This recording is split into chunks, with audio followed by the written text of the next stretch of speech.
मुनीर न्याजी साहब की उर्दू एक नज़म है, हमेशा देर कर देता हूँ मैं, और पंजाबी कोशिश की है, मेरा वो मुकाम और औकात नहीं, लेकिन एक जसारत। हर वारी देर कर देना वा मैं, मेरी आदत ही कुछ इंज दी है।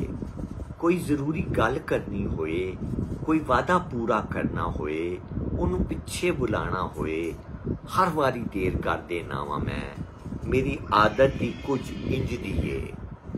मदद करनी होवे ओदी, यार दी हिम्मत वधानी होए, बड़ी सोहणियां रावां वल किसे नूं मिलन जाना होए, हर वारी देर कर देना वा मैं, मेरी आदत ही कुछ इंज दी है।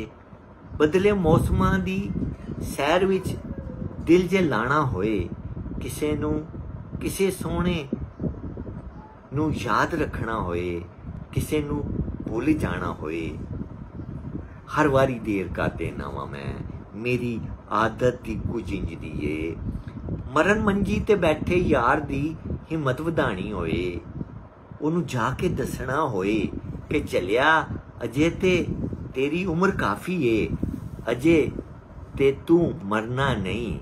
एक गल जाके करने विच हर वारी देर कर देना वा मैं, मेरी आदत ही कुछ इंज दी है। किसे सोहणे परोणे नूं वापस बुलाना होए, उहदे कोल जाके उन्होंने आवाज़ देनी होए, ते फिर ये दसना होए कि मैनू प्यार ही किन्ना। एक गल दसन लई हर वारी देर कर देना वा मैं, मेरी आदत ही कुछ इंज दी है।